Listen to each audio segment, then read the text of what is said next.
Hi everyone. Looks like it's 3 o'clock, so we're going to go ahead and get started.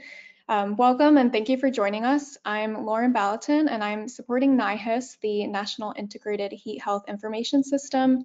NIHIS is an interagency group of more than 20 agencies coordinating on heat and health work, and the group works on a number of projects, including creating and developing a national heat strategic plan, which will be released in the next few months, and also planning coordinated heat communications campaigns. And NIHIS also helps to put on this Overlooked and Overburdened webinar series. And each webinar in this series focuses on populations that are at disproportionate risk of heat-related illness or death, but may be overlooked in treatment and resilience strategies that are for the general population. And we do have several hundred people here today, which definitely speaks to the large amount of interest in this topic and the importance of this topic of people experiencing homelessness during heat events. So this is our first webinar of 2024 for the series, but the series will continue throughout the year, so I would just encourage everyone who is interested to subscribe to our HeatBeat newsletter and keep an eye on our website, heat.gov, so you can get updates on future events. And also on heat.gov, we've just launched some new information and resources about this topic, heat and people experiencing homelessness, to go along with the webinar. So I would encourage you to check those out as well, and we will make sure to send those links to all of those resources in the chat. One more logistical point before we get started is that we'll have a Q&A at the end.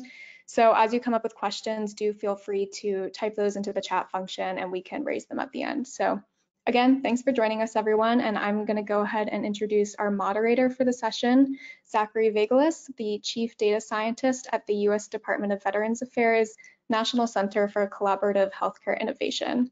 Zach's work in advanced healthcare analytics has resulted in several peer-reviewed publications and research in the translational medicine space, and he has also been involved in research related to heat-related illness among U.S. veterans. So, Zach, I'll go ahead and pass it over to you to get started.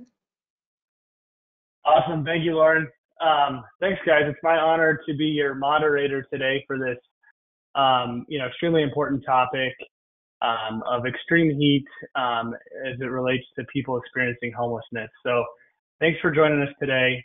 We have 5 awesome speakers that I will go ahead and introduce here in just a moment. Our first speaker, as Lauren mentioned, we will be holding questions till the end. So if anything pops up as the speakers are talking, feel free to put them in the chat, and then I will go through those at the end, and we'll address your questions at that point.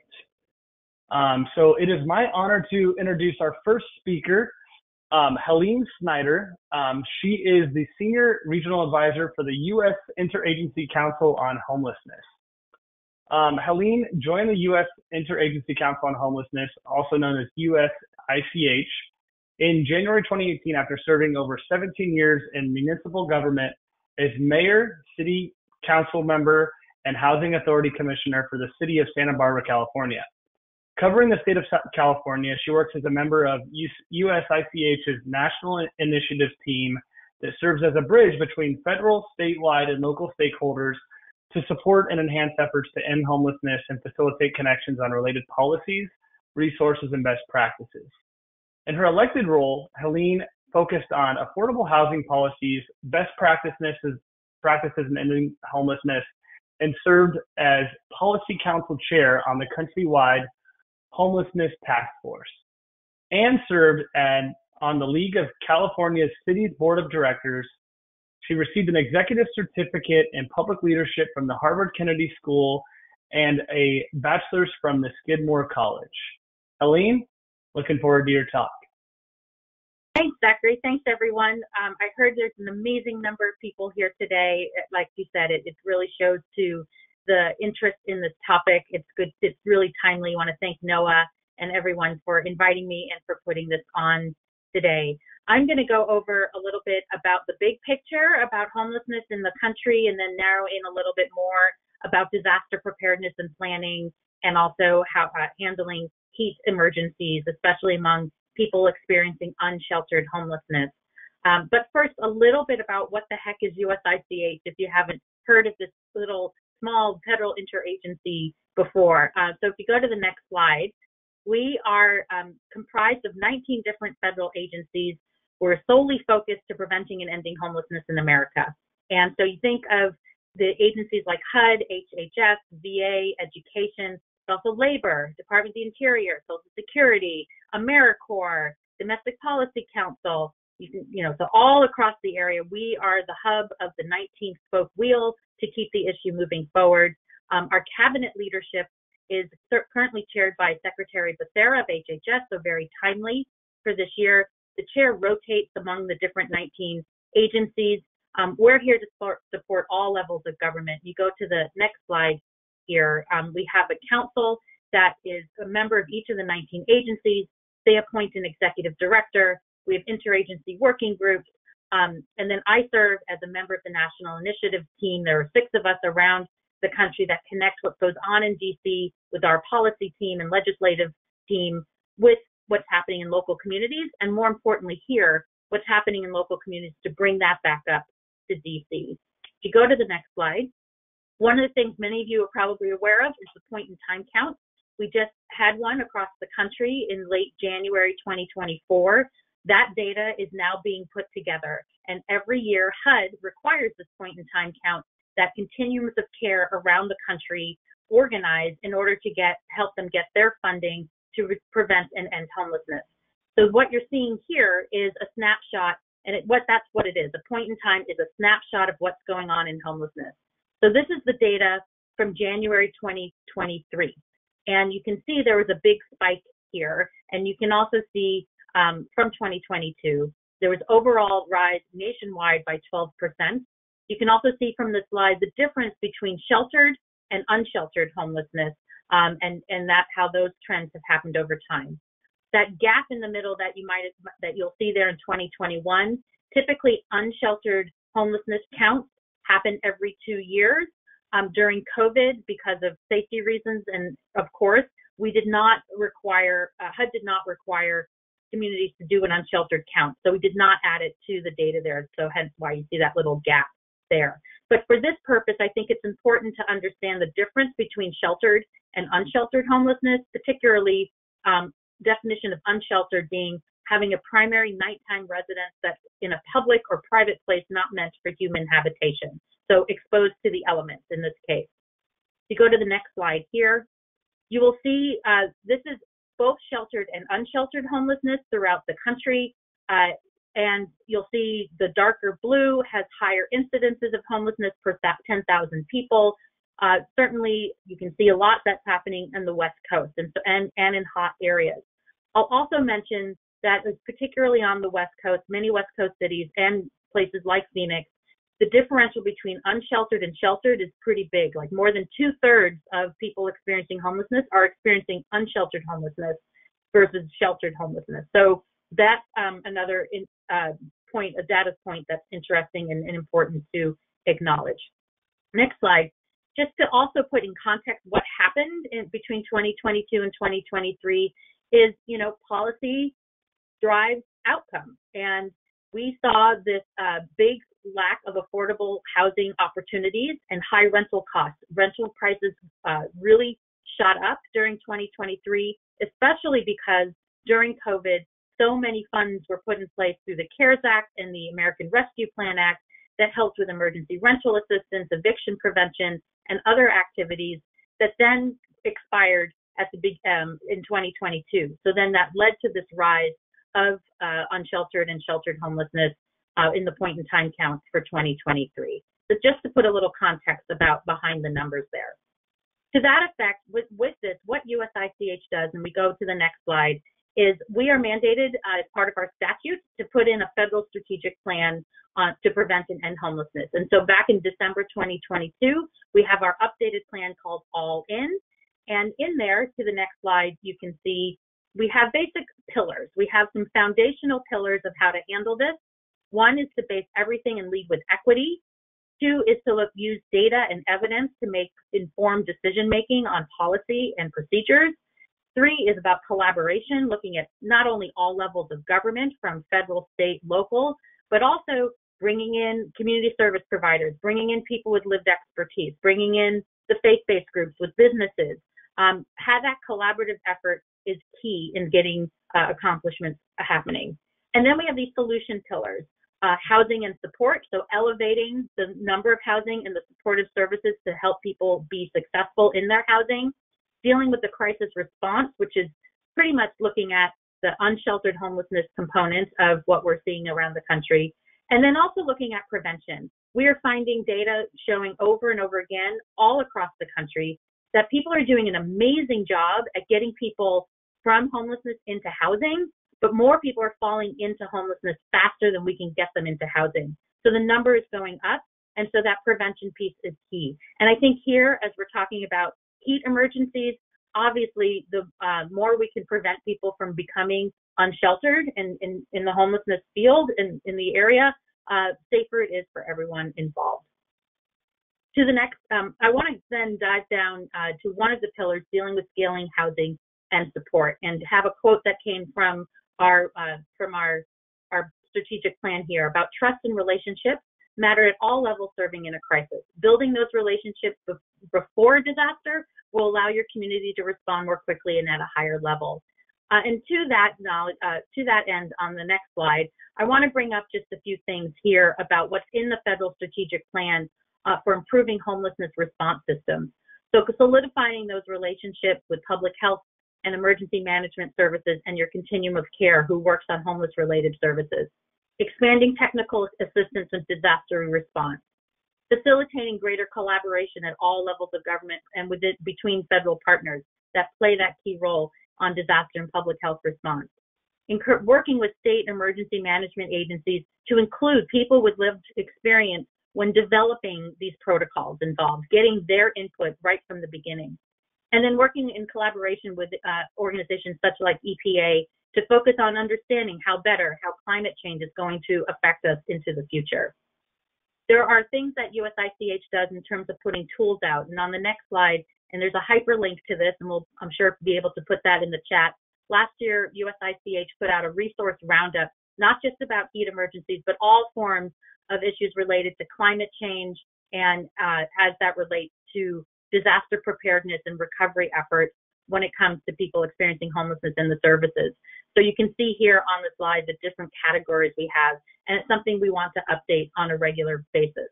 But I want to take my last few minutes to focus on one main project on the next slide from HUD that came out last August, which is the heat emergencies for people experiencing homelessness. Also, just to mention here, there's many national partners that work on this as well. One was mentioned earlier too, I believe, but the National Healthcare for the Homeless Council, great resource there, and there's a hyperlink on resources for combating deadly heat-related illnesses that I encourage people to look at. But to focus on the HUD one, so this connect, act, communicate, and improve access. You go to the next slide just to focus on the connecting first.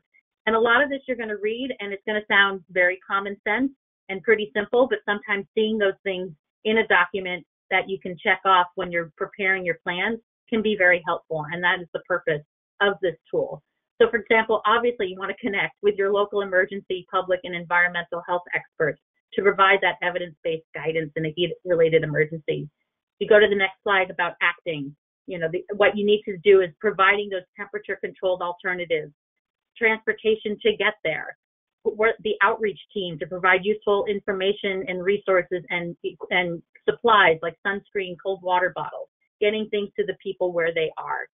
You focus on the next slide on communication. How do we communicate this in a way that's easy to understand in languages people can get to that are easily accessible to them, and how to, get that information out about managing heat.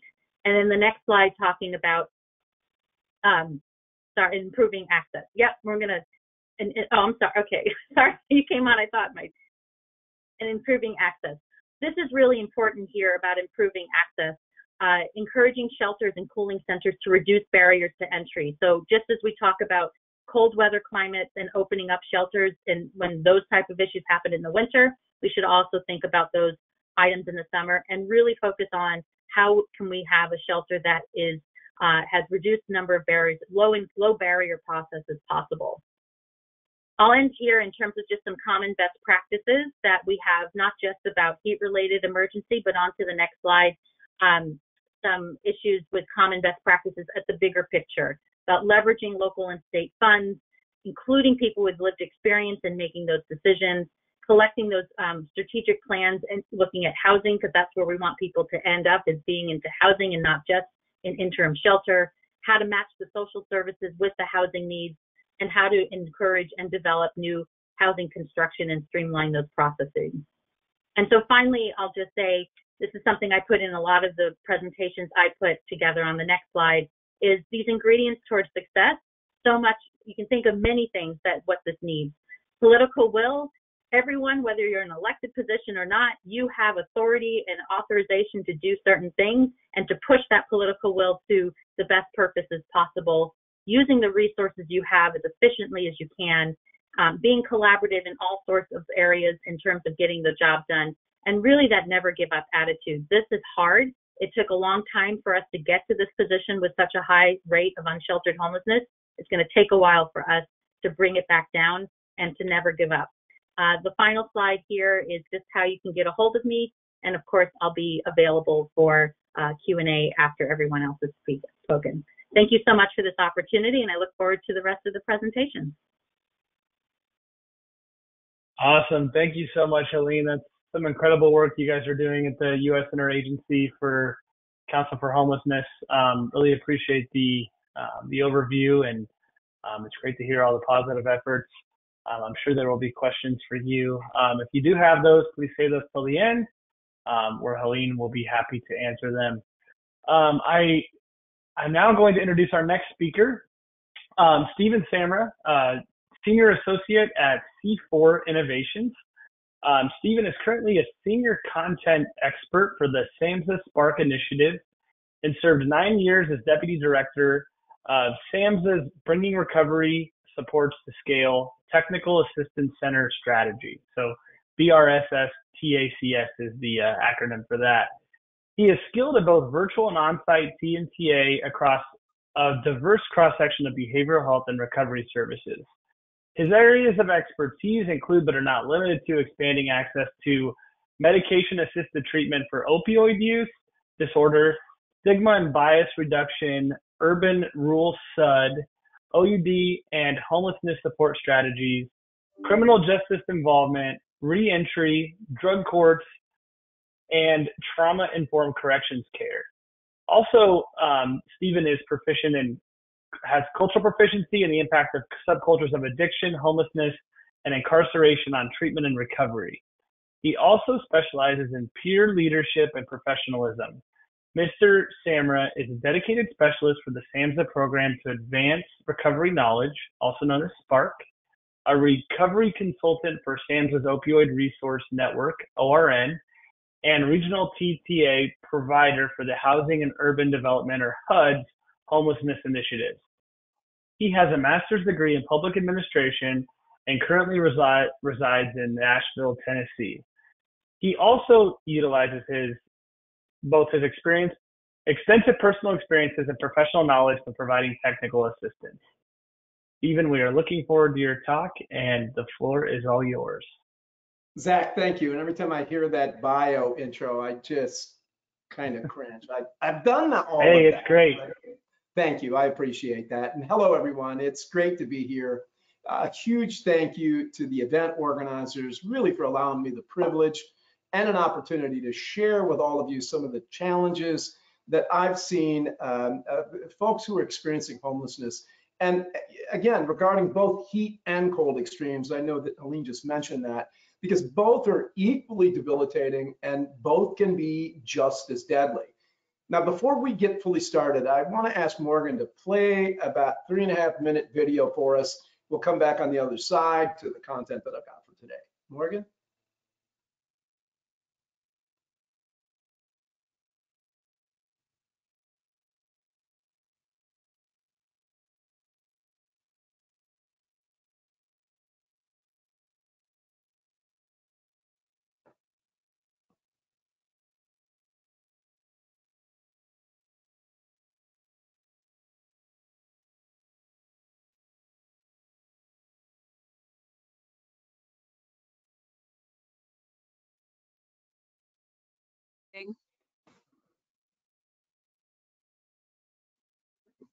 Stephen, are you able to hear me?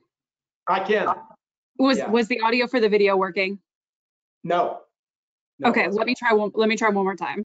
All right.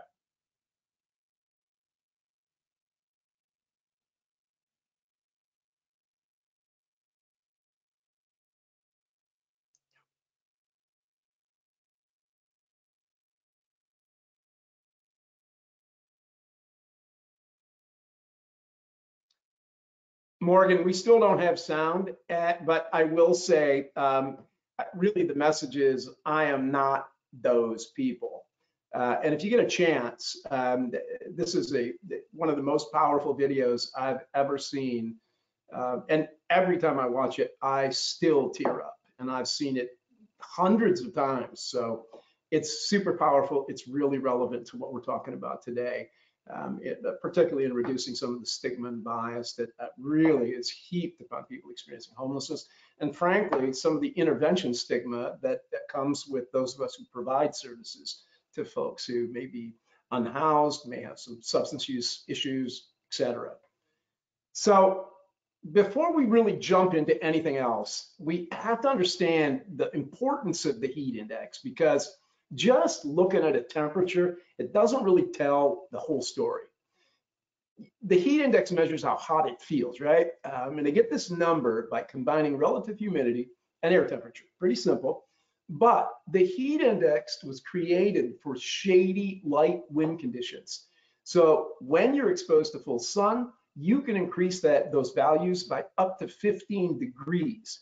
And if we're talking about heat indexes between 80 and 90, you can count on folks being really fatigued, really exhausted, probably pretty irritable, especially if they've been walking in that heat or doing things like day labor or anything that requires exertion and effort, like walking.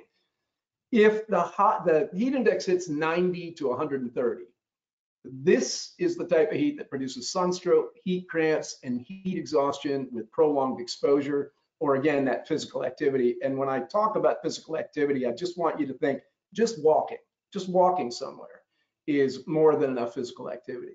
And if it goes over 130 and somebody is continually exposed, you can count on all three of those heat-related conditions likely showing up. We also need to remember that urban areas create heat islands that are much warmer than outside the city. And unfortunately, the difference is particularly noticeable at night. So it's almost impossible to sleep if you're in any large urban area. On top of that, if there's a lot of humidity, the inability to sweat for cooling exacerbates the problem. And that exposure to extreme heat can also cause sunburn, and that slows the body's ability to even release the heat that it's picked up. We talk about older adults, especially those with mental health challenges or chronic diseases, are at really high risk. And substance use and the opioid use disorder all recognized as chronic diseases today. And while not all people experiencing homelessness use substances, those who do, especially during periods of extreme heat or cold, put themselves at even higher risk for a heat-related emergency.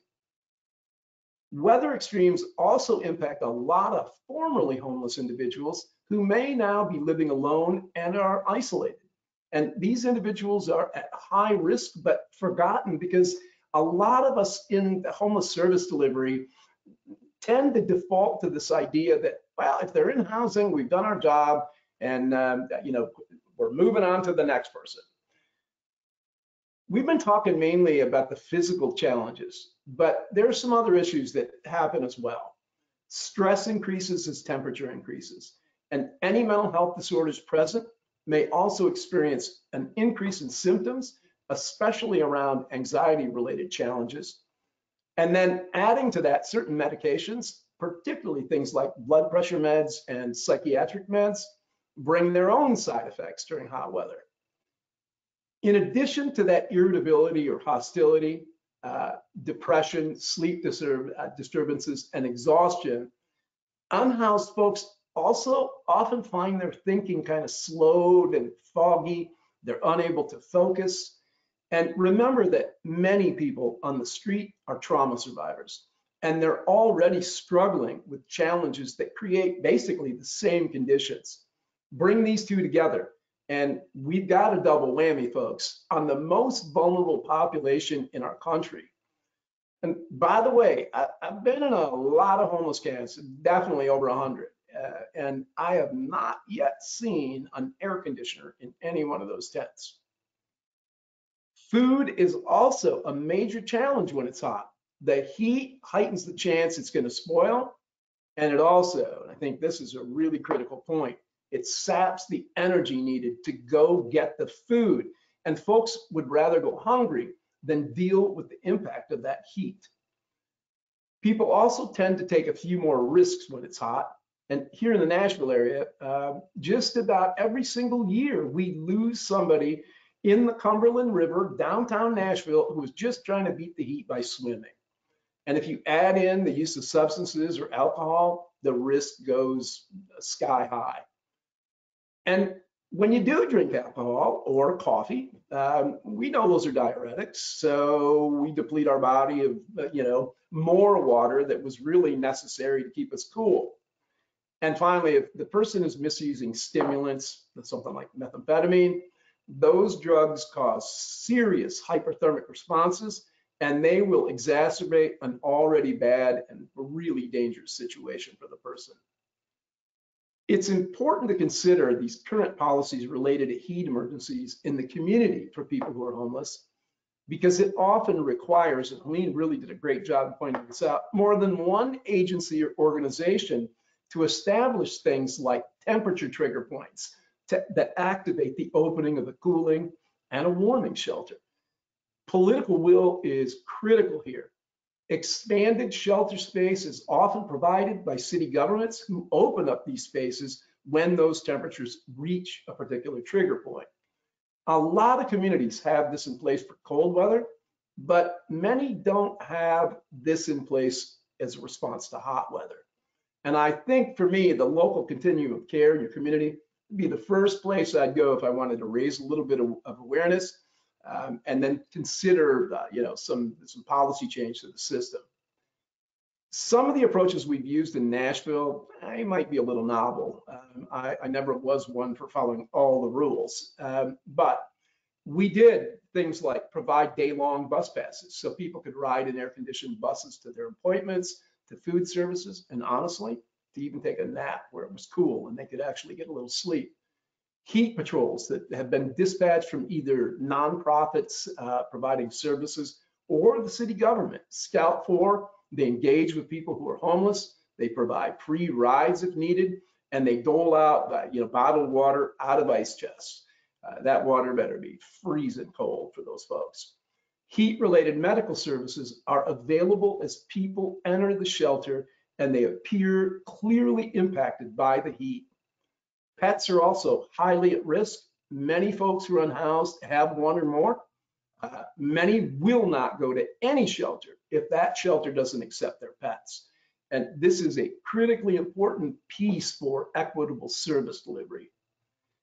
We know extremes of heat and cold are serious emergencies, and both types require not only an individual response at that one-on-one street level, but that community plan response as well. And once those temperatures exceed the threshold, additional resources and services must become available to support this extraordinarily vulnerable population. Now, all of these approaches and strategies are going to work a lot better if you've been able to get the word out far in advance that additional services and supports are available during weather extremes. Trust me when I tell you, the homeless grapevine is a powerful communication source. And if our information reaches the grapevine, it'll get disseminated. It'll get into the hands of folks who need it. Every year, people die from exposure while they're homeless. So the next time you are able to provide a resource, a ride, a kind word, a warm or ice cold drink during dangerous weather, not only are you guys good human beings, but you may very well have helped save a life too. And at the very least, you've helped someone dealing with oppressive and miserable conditions that they're forced to endure every single day. Thank you guys so much for allowing me to share. It's been a pleasure, and I'll be here for Q&A as well.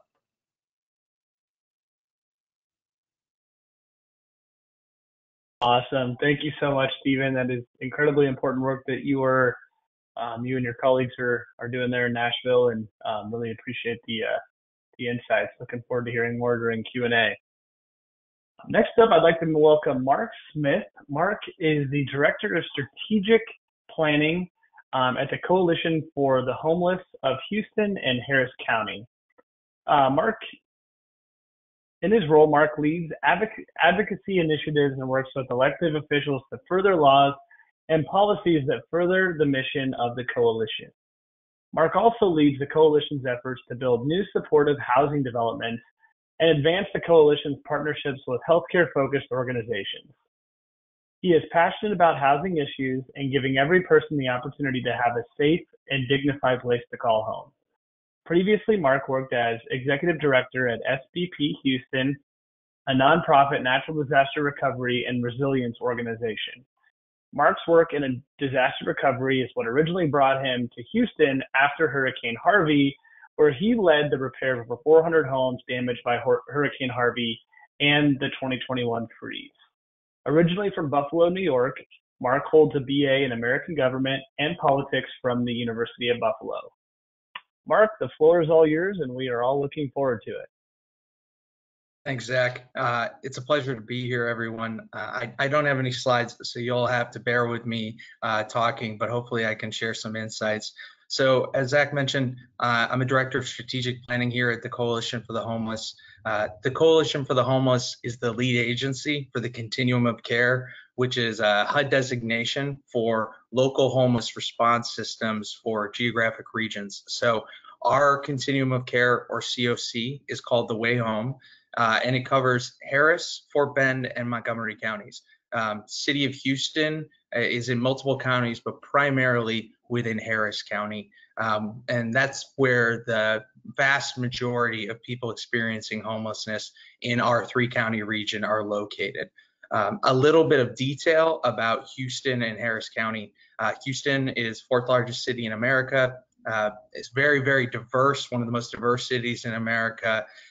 In terms of homeless response and climate resilience and emergency management, though it is a challenging community, Harris County, our big county, is over 1,700 square miles. And so for reference, that is larger than the state of Rhode Island. So it is a very large geographic region, a very diverse geographic region, where we have to cover both in our homeless response and outreach efforts, and for local emergency management to consider diverse populations who may be impacted by severe weather.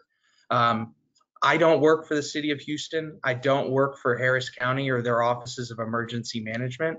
So I'll speak about our experiences as the lead agency, leading more than 150 organizations that are serving people experiencing homelessness, and some of our work interacting with these local offices of emergency management. But if you are more curious about some of the plans and the approaches of our local government partners, I would encourage you to look up Harris County's Office of Homeland Security and Emergency Management and the City of Houston's Office of Emergency Management. So a little background on the people experiencing homelessness in Houston and the greater Houston area. In 2011, we had one of the largest homeless populations of people sleeping in shelters or living on streets or in areas not meant for human habitation in America. We had roughly about 8,500 people, according to our annual homeless point in time count, who are on the streets or in shelters. It caused a wake-up call for the community to really start to take a focused strategic approach and a community-wide approach on addressing homelessness. And the approach that our community adopted is the housing first model. And so traditionally in homeless response systems, and I'm speaking going back decades, there was more of a step approach where people who are experiencing homelessness would enter shelters. There would be required programs around employment, sobriety, different types of treatment programs, perhaps faith-based programs, perhaps not. And people would earn their way up from shelter housing into transitional housing, into potentially rapid rehousing, which is 12 months of housing assistance, And then for those folks who are chronically homeless and have a disability, they could maybe get permanent housing supports. The challenge that we were having is that people were not able to successfully move through all these steps. And so we were seeing a very large population of people who had been homeless for a significant period of time, especially people with the most vulnerabilities, whether it be mental health or substance abuse issues, physical disabilities. They were on the streets the longest and were receiving the least access to services. So our community changed to a housing first approach, where we identify the most vulnerable members of our community, the people who are essentially the most likely to die if they continue to live on the streets. And those people would be prioritized first for housing. And so we would move them directly into housing, into an apartment with a lease in their name, their own key, their own bathroom, all of the things that we think of when we think of typical housing. And we would provide those people with dedicated case management and supportive services with individualized supports and plans so that they could be successful, they could recover from the trauma of homelessness, and they could receive the support they need to become sustainable and stay in housing for the long term. That approach has really directly impacted our community resilience efforts. So the city of Houston has a revenue cap on the budget increase on an annual basis. And so the fourth largest city in America actually has a very small comparative local budget. This means that the city has to be really, really strategic in how it uses its funds. And there's not as much funds available for homeless response efforts and housing efforts. So we are heavily reliant on federal funds for our housing efforts as well as our local housing authorities. This led to a decision. We couldn't continue to operate large numbers of shelters and develop more shelters and fund those operations while also providing housing supports and getting people into permanent housing. So the shift was to de-emphasize additional shelter capacity and instead focus almost solely on permanent housing while maintaining some level of shelter capacity. This becomes really challenging in times of extreme weather because our local shelter capacity is very, very limited. It is nowhere near sufficient to meet the needs of people who are experiencing homeless in blue sky weather, let alone in gray sky weather. When the beds are already full, there's very limited space to house additional people. So our partnerships with our emergency management departments, our parks departments, churches and faith-based networks is very important to expand shelter capacity during extreme weather. So the city of Houston, working with NOAA, has set some thresholds on what dictates a heat emergency. And so this is 2 consecutive days of temperatures at 103 degrees or a heat index of over 108 degrees, which is very, very hot. And as some of my panelists have mentioned, Houston is extremely humid. So that real feel of being outdoors and this level of heat and humidity is very, very uncomfortable and very dangerous for folks. So we have worked with our city understanding that the homeless response system cannot absorb the 3,200 people who are on the streets or in shelter as according to last year's point in time count. And so we have to expand sort of the resources that we have while also understanding that our local government partners are limited in their funding. And so the city of Houston and Harris County have taken some innovative approaches to be fiscally responsible, but also providing shelter. And so the main way that this is done is through really targeted messaging and advertising and additional supports within existing community facility structures. So using libraries, multi-service centers, parks departments, facilities that are typically already open to the public, having designated areas for people who are seeking to cool off, providing things like water, snacks, charging stations for people to use those spaces, and then doing really targeted messaging to ensure that people are aware, especially social service agencies that are working with people who are experiencing homelessness who don't have access to traditional media and may not be aware of these resources, working with Metro to provide free transportation to any of these facilities, and doing mapping to look at some of our heat indexes, looking at some of our high heat areas to make sure that there's coverage all across the city.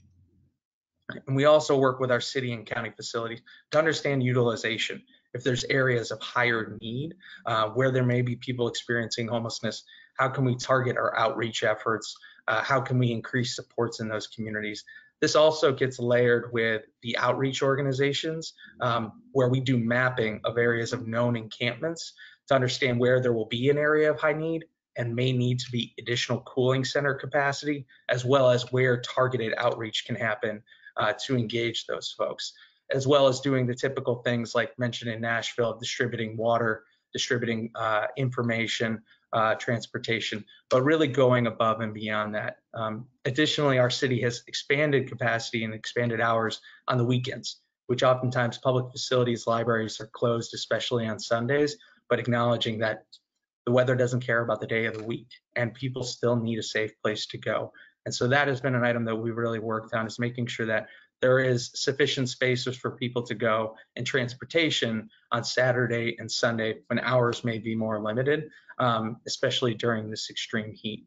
So really those facilities, that community infrastructure already exists. The strategy is more around preparing those facilities to take in an influx of vulnerable people seeking to get out of the heat, making sure that there's transportation through 311 that is very accessible to all people, and that we have a multi-layered communication process so people know days in advance that the weather is going to be severe, that there's going to be resources, and so that people experiencing homelessness can prepare, they can have the information, they can understand the risk, as many people experiencing homelessness are extremely resilient, as they oftentimes have to go through very severe challenges on a daily basis, but so that they can make good decisions. And also so we're prepared if a situation becomes severe, that we can respond quickly if someone is suffering from heat-related illness.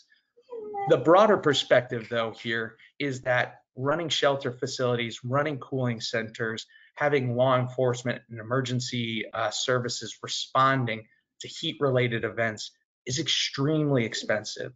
It costs a lot of money, a lot of overtime, and it really strains our systems. And so I think the best way for us to be resilient is to reduce risk and impact. And that's really the model that Houston has got off of. Instead of building more facilities that can be used for shelter or cooling, we have really doubled down on housing. People won't need these types of facilities if they're in adequate, secure, stable housing where they can cool and protect themselves on their own. And so we've used every opportunity we can, whether it be federal stimulus dollars related to the pandemic, the American Rescue Plan Act, or even funding that comes from HUD post-disaster, to really focus on housing as a resilience strategy. And so since 2011, the greater continuum of care in the way home has decreased the number of people sleeping on our streets or in shelter down to about 3,200 in 2023. We just did our count in January. We hope that number will go down again. And the number of people actually sleeping on the street, according to that count, was down to about 1,200 people, which was a 17% decrease from last year. And this is in part due to direct housing, as well as targeted housing programs related to encampments, where we typically find the most vulnerable residents and the hardest to house populations, really focusing on those areas and the people living in these encampments for housing programs has allowed us to shift away from a community that primarily has people experiencing unsheltered homelessness to now we have actually more people in shelter. And so there's greater resilience already built in there. So as I speak to other service providers, other lead agencies, emergency management, local government officials, I really challenge you to think long-term when it comes to extreme heat and weather, to think about the costs related to shelter, public facilities, and instead of being reactive and providing shelter and emergency supports to people experiencing extreme heat, understanding that these events are going to be more frequent, they're going to be more costly, and how can we be more long-term resilient? And the answer is really housing and giving people that individual resilience, and that investment today can really have a much longer term impact and ultimately saves taxpayer money and benefits our community. So thank you all for taking the time to listen to me talk here. I'll be available for questions. And if you're interested, please look up the City of Houston Office of Emergency Management. You can find their heat emergency plans. You can also find the city's resilience plan, and you can find more about the Coalition for the Homeless as well. Awesome. Thank you so much, Mark, for sharing this noble work that you guys are doing and the great success that you've had. And we're all rooting for you to continue with that and looking forward to hearing more in the Q&A. Thank you. Next up, we have two presenters who will be co-presenting from the Arizona Faith Network. First, we have Reverend Katie Sexton, who is the Executive Director. Reverend Sexton has served as Executive Director of Arizona Faith Network since 2019. She comes to AFN with years of nonprofit experience specializing in ministry, leadership, interfaith work, and community organizing. She has a proven track record of building impactful communities that work to transform our world for the common good. Before being hired as the permanent executive director of AFN, Reverend Sexton served as the senior pastor for Coolwater Christian Church in Scottsdale, Arizona. Before that, she worked in higher education for over a decade, managing key departments, establishing organizational processes, and cultivating community relationships.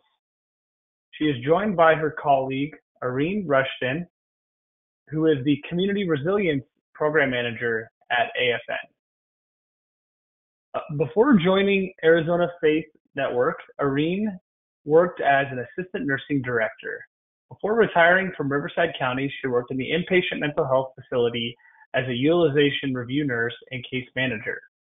Irene serves as in a voluntary role as a social support navigator for Exonerated Nation. She first served as a cooling center organizer in 2021 and is happy to serve this fourth year with Arizona Faith Network as the Community Resilience Program Manager. Irene is the youngest of 16, that's not a typo, 16 children, and has always had a passion for serving others and education. She holds a master's degree in nursing education from California State University, Dominguez Hills, and looks forward to community partnerships and service to promote continued community resilience. We are looking forward to hearing from both of you. Don't see Irene up on the screen yet, but whenever you're ready. Hi, Irene. I will let you guys, the floor is all yours. We're looking forward to it.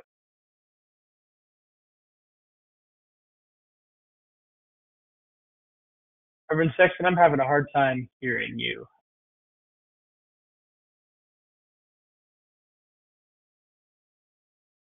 There we go. Is that better? There you go. Awesome. All right. Now the Thank floor is you. all yours. Now the floor is all mine. These computers change stuff on us. So good to be with you all today. A big shout out and thank you to the City of Phoenix and Dave Handula, who's the director of the Office of Heat Response and Mitigation for the City of Phoenix, who suggested we share the story of the work that Arizona Faith Network is doing. Let's go to the next slide here. So today, we're really proud of the work of the partnership work we've been doing here in Arizona. As you imagine, Arizona is one of the hottest places in the country during the heat season. And unlike some of our presenters we heard today, like in Nashville and Houston, it's really hot and unhealthy pretty much from May until September. Through the end of the full heat season. In 2020, AFN had gotten a phone call from the Heat Relief Network looking to open up some faith communities to serve as cooling centers. We all know that we were in the middle of the pandemic, the government buildings were closed down, and most of the normal heat relief locations were not accessible at that time. It was a great partnership because historically AFN, as the Council of Churches for the state of Arizona, has outreach to over 5,000 faith leaders and locations throughout the state. And from there, we started beginning to plan strategically located heat relief and heat respite centers in heat vulnerable areas. We've created a partnership through the Heat Relief Network of Maricopa County, That includes Arizona State University. That brings in the heat experts. It includes our government officials on multi-levels, from public health all the way up to the governor's office, and includes our beloved colleagues at the city levels throughout the state. So what we did in our faith spaces was we were able to provide a space that offered really unique needs and supportive services for folks.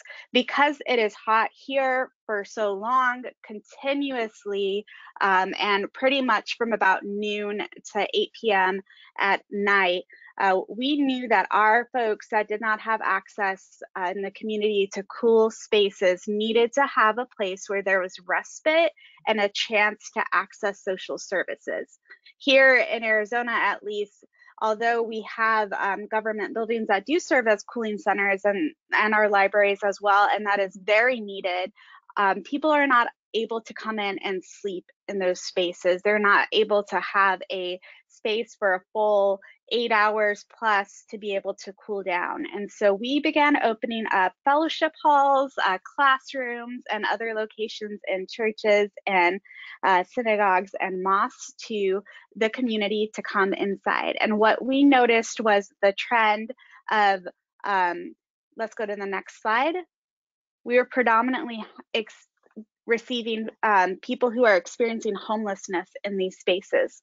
Last summer, Phoenix made the news a lot, not for a good thing, but because we were experiencing a heat emergency. We had over 30 days of 110-degree heat plus. Luckily, through our heat relief network and the groundbreaking work that Arizona has been doing, our governor declared a heat emergency and opened up some additional resources for the communities in order to open up more cooling spaces. We saw just under 26,000 visits during the heat season of 2023. And as you see on the screen, this was taken a little bit mid-season. About 80% and above of those visits were from people who were experiencing homelessness. All right, next slide, please. So we know that heat impacts our vulnerable community members very differently. People who do not have access to indoor spaces do not have the opportunity to cool down, to bring their bodies down, and on top of that, they are facing cascading issues that go beyond just the heat. They're often experiencing homelessness. They're often experiencing substance use disorders, health conditions, physical injuries, or disabilities, and other economic concerns that makes it particularly complicated for each person to be able to access cool spaces consistently during the long Arizona heat season. And so with naming that, I'm going to turn it over to our amazing community resilience manager, Irene Rishton, to explain a little bit more about the on-the-ground work we do within our centers.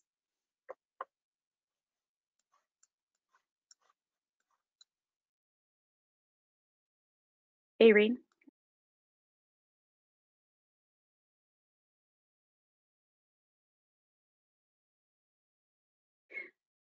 Irene, I can't hear you, I don't think. Can everyone else hear her? Now, next slide, please.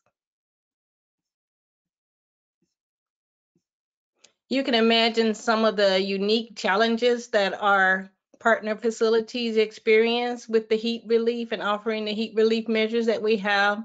So we have people that have health risk, lack of shelter, hygiene and sanitation, limited resources, lack of access to the basic needs, employment and income barriers, vulnerability of specific groups, transportation barriers, mental health impact. Next slide, please. And also the legal and social stigma, disproportionate impact on minorities, adverse childhood experiences, other traumas and substance use disorders. Those are just, I know it's a lot, but those are some of the things that we experience in servicing our community members. Next slide, please. And we gladly serve our community members. And while we're there serving them, we are on the ground working with them. They get used to us being there, and they share their stories, their personal life stories with us. So we're also able to receive that information from them and know which services to refer them to, as well as inspire. We get inspired just from them sharing their stories with us. And we're able to help them in many, many ways besides the heat, because as we know, with this heat comes many other things, as prior mentioned by some of our other presenters. Next slide, please. We saw a lot of use of Narcan, even in our centers as well as the surrounding areas. And thank God we were there, because we were able to impact the community members that had their encampments. They would come to our facilities, our partner facilities, and ask us if we had Narcan. And of course, we shared it with them, because saving a life is very, very important. Next slide, please. Now we're going to talk about Joseph's story, listen to him share his story, and after that, we'll wrap it up. Thank you.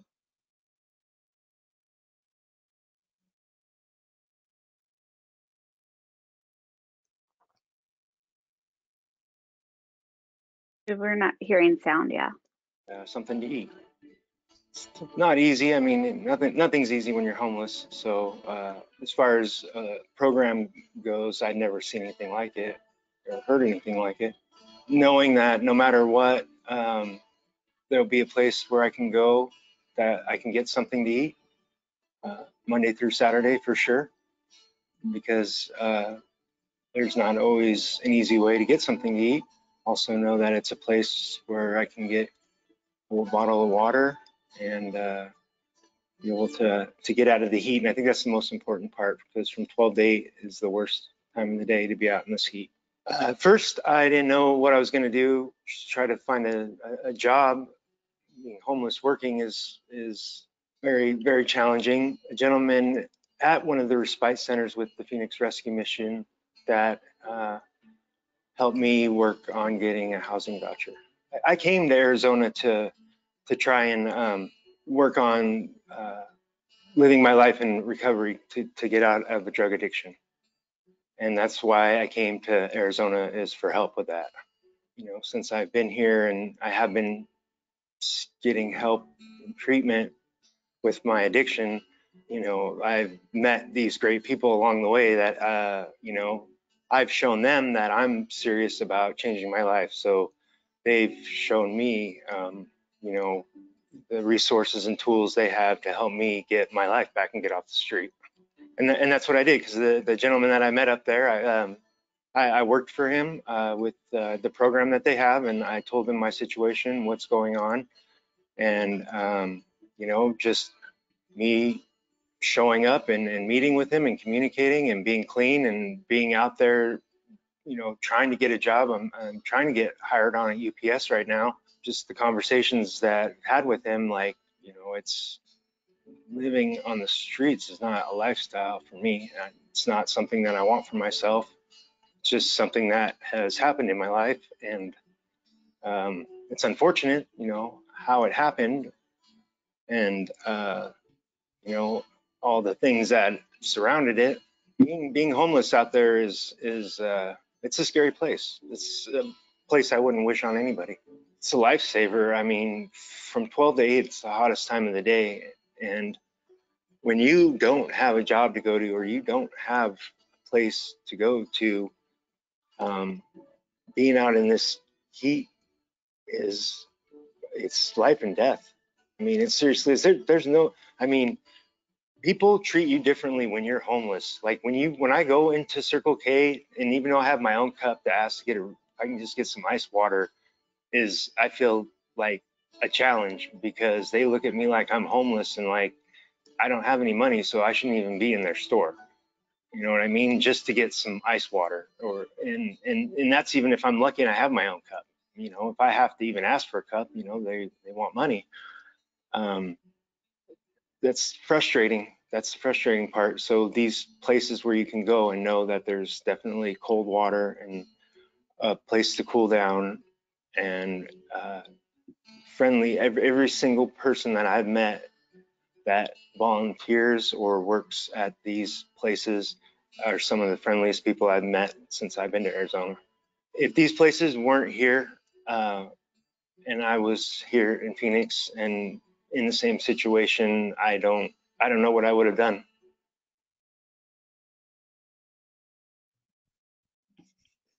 Next slide, please. And this is just listening to Joseph's story. It magnifies what we're doing in the community. We treat people like they are human. We treat people the way they want to be treated. And that's one of the important shares that the community members utilizing our partner facilities, feedback that they give to us is that we treat them like they matter. And that is one of the difference that we do. And so we partner with others in the community for mobile medical showers and mobile showers, outside referrals, the jobs, the training, housing, food, and other resources. And those are some of the things that we do in our partner facilities. Next slide, please. Reverend Katie. Thanks. Yeah, thanks, Irene. And I just want to echo, as we hear from other regions too, that we, as a faith community, it is important that we are partnering with communities that already have trust built within their specific neighborhoods. Especially here in Arizona, being a border state, we have a lot of people who use our centers that will not step foot into government buildings. And because of that, they are comfortable with coming to some of our heat relief centers in faith-based locations. We do not allow proselytization at all as an interfaith network. And the other thing that we've seen as a practice in our centers that has taken down some barriers is we also accept pets. We started asking people why they wouldn't access a heat relief center. And some of the biggest barriers were pets, and because they weren't allowed to come in with their partner to certain locations. And so our centers are both inclusive of wraparound services, pets, and a space to sit and rest and cool down. So that built trust, as we heard already, the grapevine of mouth to mouth and community education and communication is essential. You have to do the legwork of going out and talking to the community to let them know that the center is there. Putting resources up on a website or just on a TV or something somewhere is not enough. There has to be face-to-face outreach done to build that information and relationship and trust. One other thing we incorporated as part of our program of trying to break the cycle of poverty is we hire people to work in our centers that are either unemployed, underemployed, or are experiencing homelessness themselves. We've also set up a partnership with parole here from the Department of Corrections. And so we help folks to have a job coming out as they're reentering into the community. We've seen great success from this. One of the centers that was stood up during the heat emergency last year by Governor Hobbs, we were able to employ 8 seniors who were experiencing homelessness, get them resources for a down payment and get them into affordable housing, and also get them into continued jobs. So right after that, we had 3 people that were housed within the first month of their employment in these centers. And so it is both about the immediate need of getting people out of the heat during that time so that they do not experience heat illness or heat death, and also the long-term strategies to break the cycles that are keeping folks in heat vulnerable locations. So with that, I think we're far over time, but I'm so glad to have my colleague here, Irene, who has just been the champion of this work, and we're available for questions at the end. Thank you. Thank you guys so much for sharing your very noble work as well as the very impactful stories. Thank you on behalf of all of us for all the great work you guys are doing. Looking forward to hearing more in the Q&A. So now it's actually my turn. I am going to talk a little bit about a study that my group, the National Center for Collaborative Healthcare Innovation, based out of VA, partnered with CDC to put out, basically a look into how heat-related illnesses are impacting our veteran population. I'm going to try to make this quick just so we have at least plenty of time for questions. So I'll certainly answer anything at the end if I'm breezing over something that you'd like to cover in more detail. Next slide, please. Yeah, so as you know, it's kind of been a theme throughout the day so far. We've heard a lot about heat-related illnesses or the potential for them, right? So like if somebody contracts heat stroke or dehydration or another medical event related to heat. And oftentimes, as you've heard, the outcomes are poor. Mortality is a risk, and then potentially if a little kind of, there's also a higher chance of morbidity as well. So patients go to the ER potentially with dehydration and showing symptoms of heat-related illnesses. And what we were hoping to do was kind of shed light on how the prevalence of that in VA. So thankfully, the VA is the largest integrated healthcare system in the United States. It serves over 9 million veterans, and we have about 1,300 facilities, either medical centers or clinics throughout the VA. Being the largest integrated healthcare system in the United States, we also have an electronic medical record database that was implemented back in the late 90s, early 2000s. And so we have the privilege of having data going back to that time frame. And so now what we've set out to do is really kind of quantify heat-related illnesses in VA and also look at trends and how they potentially have changed over time, right? Kind of for two reasons. In order to solve a problem, we have to first quantify the problem, identify the problem. And two, we wanted to understand how these potential heat-related illnesses have changed over time. So we did this for all of veterans, but I'm going to specifically focus it on those that are veterans that are experiencing homelessness. Next slide, please.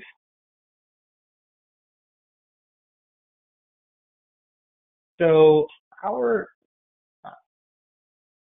basically the aims were, as I mentioned, we had 18 years, which is a lot. We think this is the largest time frame of an EHR analysis for HRIs that have ever been done and published before.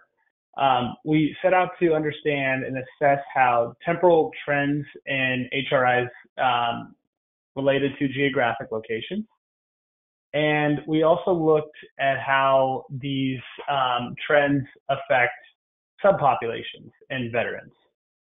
So as Stephen mentioned earlier, certain medications, certain comorbidities, and other things can certainly have an impact on a patient's response to heat, or just really a person's response to heat. Veterans tend to be older, have more comorbid conditions, and be higher diversity than the civilian population. Therefore, has a higher likelihood of being impacted by things like HRIs.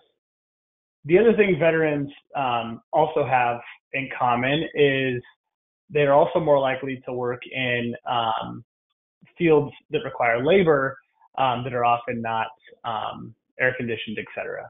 So really kind of at a higher risk at baseline. And then once we add homelessness into this, we certainly add another layer of risk.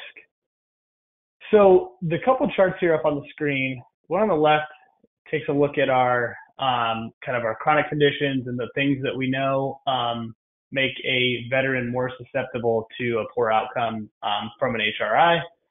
And this is temporal over time. And then on the right, this is a geographic map on how HRIs have changed over our study period. First, I'm going to take a peek at the left. And as you can see, we have this plot maps out COPD, CHF, diabetes, which are all, comorbid conditions that would make somebody, as I mentioned, more susceptible to a heat-related illness, contracting a heat-related illness.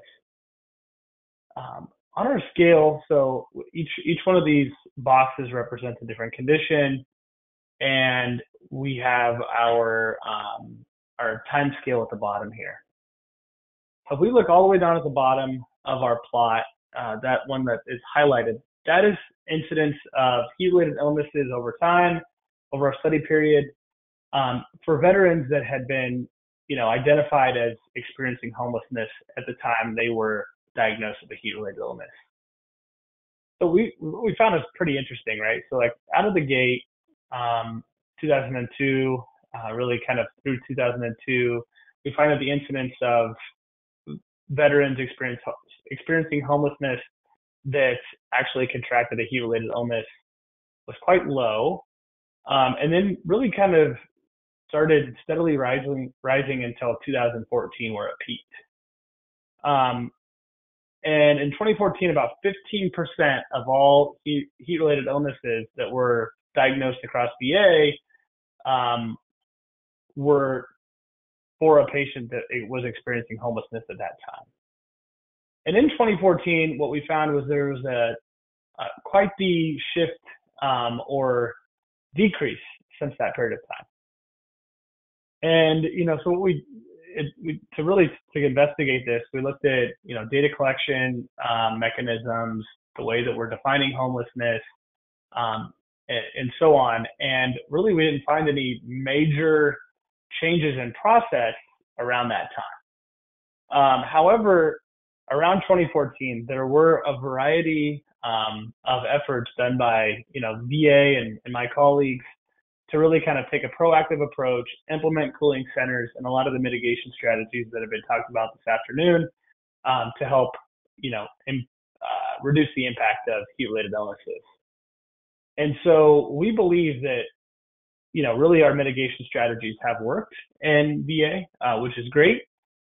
We're still kind of hovering around that 7% threshold. So we've cut this effectively in half since its peak. We went from 15% down to about 7%.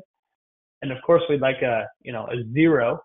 And we will continue to work exhaustively until we do reach 0, where no veteran experiencing homelessness is impacted by heat-related illnesses if we can help it. On the right, more of a kind of an interesting tidbit more than anything is, there wasn't a single state that was exempt or not included in our increase of heat-related illnesses over our study period, which was 18 years, right? So quite a long time. However, there were states that were more impacted than others. So California was disproportionately affected. Texas, Florida, and those in the South. A lot of those states concentrated in the South and the East, which was quite interesting to us because you would expect that states that are have traditionally been warmer weather states would be more prepared. However, it appears that actually there's still a long way to go in mitigating strategies for preventing and reducing heat-related illnesses. The other thing that we found, which is another significant finding, is that African American and Native Alaskan and American Indian veterans were disproportionately impacted by heat-related illnesses when compared to their overall enrollment in VHA at that period of time. So it does appear that our most vulnerable populations are impacted the most. And we certainly want to do what we can to mitigate, which I will kind of skim over because I think the folks that have talked about that up to this point have really done a great job of kind of giving an overview of what those mitigation strategies look like and what we're trying to expand on. So I'll go ahead and close it out here, and I will open it up for questions. Thank you, guys.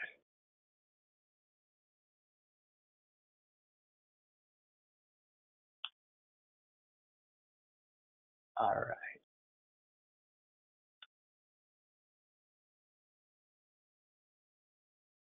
Let me see if I can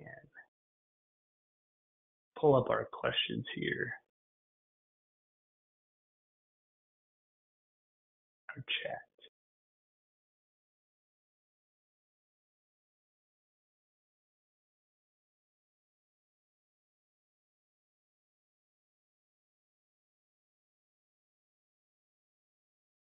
Lauren, Morgan, I'm having a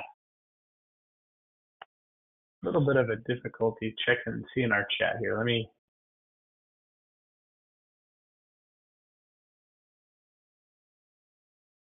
Yeah, no problem. I can help do some of these questions. And also if the speakers, if you want to turn your camera back on to answer some of these, that would be great. So the first question is, do you have any suggestions for local governments in providing cooling centers for unsheltered residents?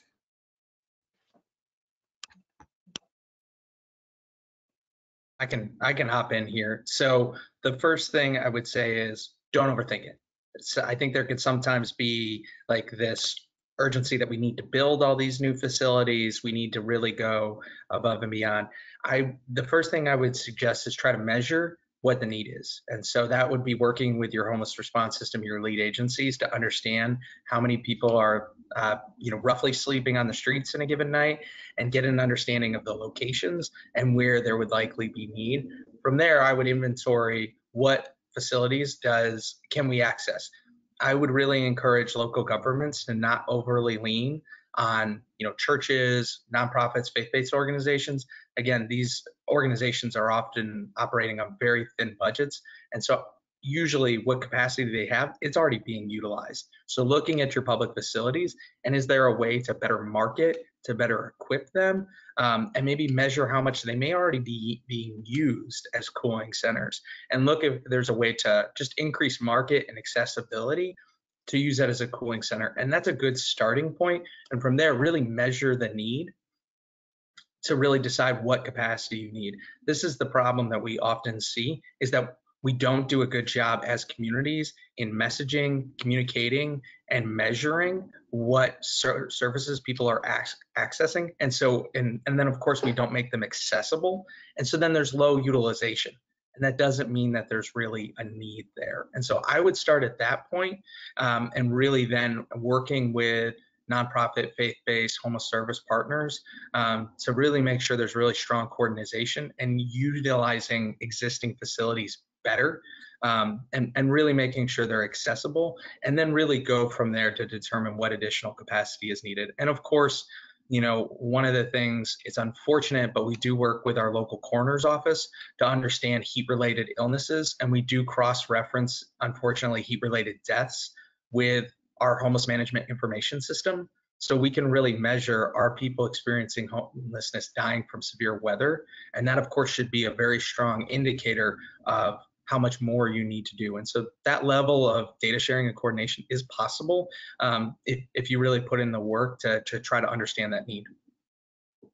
I'll also add a couple of things. One is cities and counties typically have a very robust community engagement, public, social media process, especially if you think about when a major disaster is coming, people tend to go to their local government to find out what information can I get, how do I access it.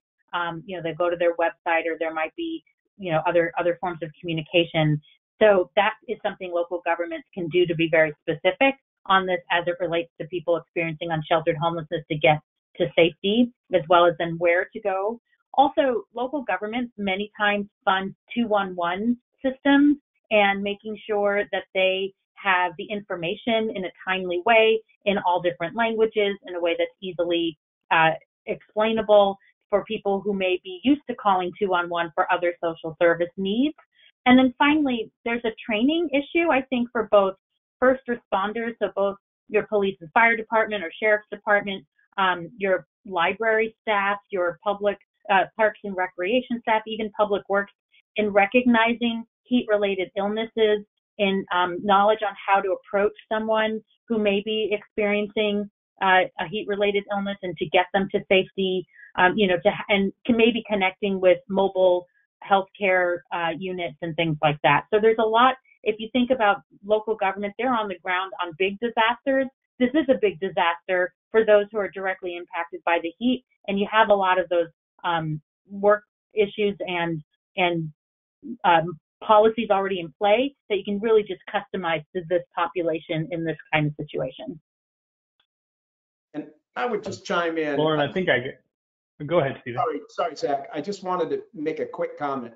It is difficult.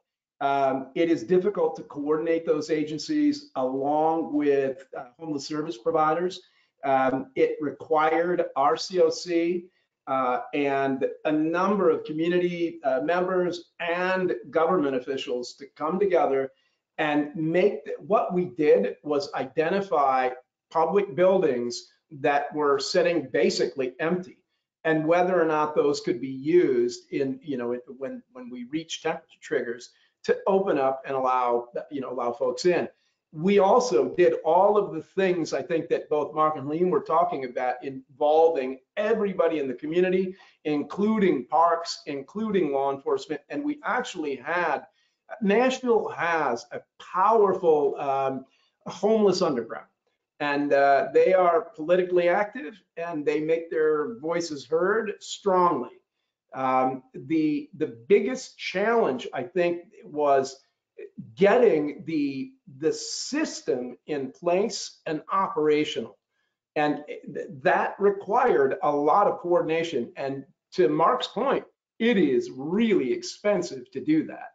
And it's one of the reasons that we use nonprofits to push the heat and cold patrols, use the water. These are things that folks are doing normally, so it's not impacting the budget as severely. We also use Room in the Inn. It was a program started by Father Strobel, Charles Strobel, here in Nashville. It's national now. That's done in the winter months, but it could also be done in the summer months for the same purpose. So there are a number of options available. And one other one that I would just throw out is peer support.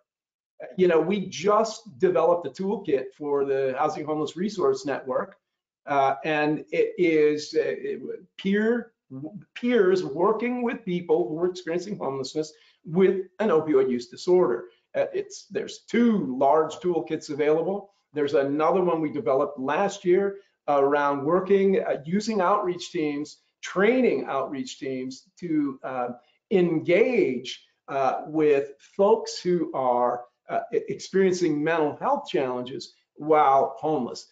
And those folks that are engaging have the lived experience of those conditions, including homelessness.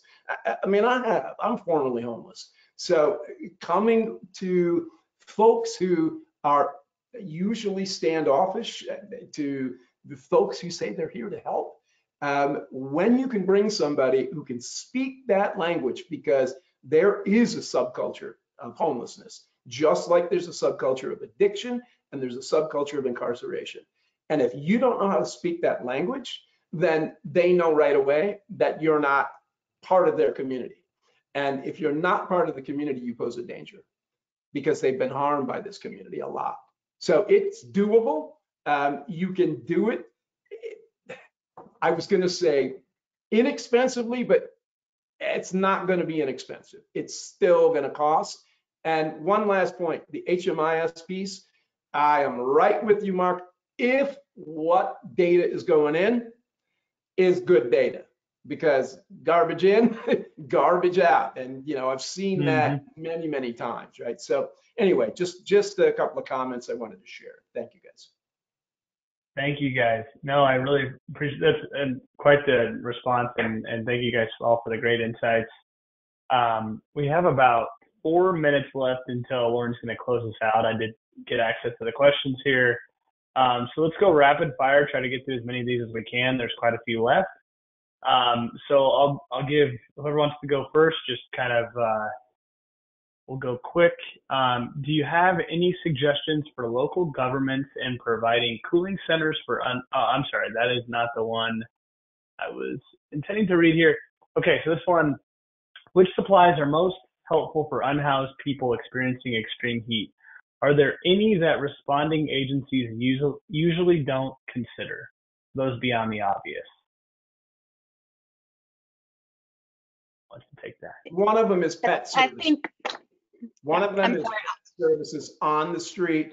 for people who are struggling to take care of the medical needs of their pet. And I know in Nashville, we've got a service that's all they do is go around, free services. Spaying is a must though. Spaying and neutering, they won't serve that pet unless they can spay it or it has been spayed or neutered. And there's reasons for that. It's just to reduce that population a little bit. But yeah. Awesome. Yeah, and that Reverend Sexton kind of coincides with your guys' efforts as well to expand access. So that's great. Yeah. I just want to jump in here. I didn't get to respond to the last question either, so I want to quickly respond to that. And just saying that yes, using government buildings is helpful, especially in reducing costs. But there's the reality that, as Stephen was saying, people are not going to walk into government buildings when they're in some of the most vulnerable situations. You have to use community locations, whether that be faith-based community centers or other locations too. And then echoing the pets, I'm a dog lover, so I'm always trying to make more room for any of the pets. But Narcan, the fentanyl crisis would have killed a ton of people last year if we were not handing out Narcan for folks to take to as many ways you can get your hands on it, to get it to as many people to take with them, and any short trainings and handouts to hand out to, and of course food and water. And the other thing I think that's a little bit harder beyond little first aid kits, people are often having foot wounds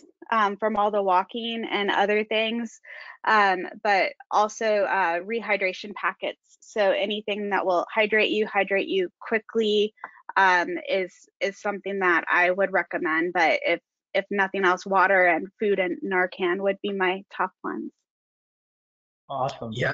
Great. If I could add great answers. Go ahead, Mark. Sure. One quick one here. Frequently, and this is again, even during some much severe like hurricanes or everything else, unfortunately, oftentimes people who have been hospitalized will still be released regardless of the weather conditions. And so coordination with your hospital districts to try to ask them to hold on to those people a little longer is important. But also anticipating, if you don't have medical respite in your community, that there may be some people that are released from hospital that are at extremely high risk. And so having some planning and coordination for how to give those people a heightened level of care is really important. Nothing frustrates any of us more than seeing someone who's clearly homeless walking around in a hospital gown in extreme heat. And so having some options there is important. And I would just add to that, Mark, because that's critical. The social worker at the discharge point for people experiencing homelessness, we've got to connect with them. We have to build a relationship, and particularly the outreach teams. By all means. Great. Yeah, those are thank you guys. Those are great answers to that question, I think. Goes well beyond kind of the obvious, just cooling centers and water, et cetera. So really appreciate the answers. One quick one, and then I got to hand it back over to Lauren to close us out. This should be quick. What is in the heat relief bags? Somebody referenced that. I can't remember exactly who it was. You could give a kind of an itemized list of what's in there to close us out.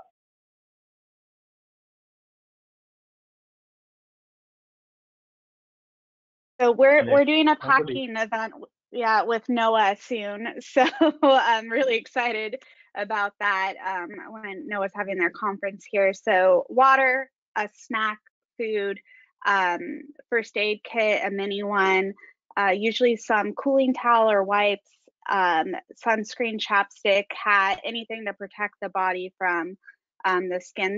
My answer is always, there's no wrong way to do it. So you're giving out supplies, and we're happy to provide a link in the chat. I'll share it to you that gives a list, or put a list in the chat of what we put in ours in Arizona. Out here, it's very, very dry. So lotion and sunscreen and chapstick are important. And then probably most important beyond that is a really targeted list of centers nearby where we're handing them out. So it's going to be neighborhood specific, and then also 211 cards on how to get more information for folks. Thank you. Thank you, panelists. Great presentations for this incredibly important work that you all are doing. Lauren, I will hand it back to you to talk about closing logistics, and thanks again. Yeah, thank you, Zach, and thanks to all the speakers and of course everyone for attending. Before we close out, just want to note an upcoming event that's connected to this Overlooked and Overburdened webinar series, which is the 3rd annual NIHIS National Meeting, and this is a virtual 3-day event that connects stakeholders for presentations and discussions about extreme heat impacts and resilience strategies. So this year it's going to take place from April 16th to 18th, and one of the sessions within this meeting is going to be part of this series, focusing on populations that are at disproportionate risk from heat, including rural populations, tribal nations, outdoor workers, and more. So just want to encourage everyone to stay connected to the series, and you can register for NIHIS National at the link on the screen. And again, the recording of this session and additional materials will be posted on heat.gov for everyone to reference later. So I'll go ahead and close it out since I know it's 4:30, but just want to take a minute to thank all of our speakers again for being here and presenting, and also my colleague Morgan Zabo, who helped put the event together. So thank you everyone for attending, and looking forward to seeing everyone next time.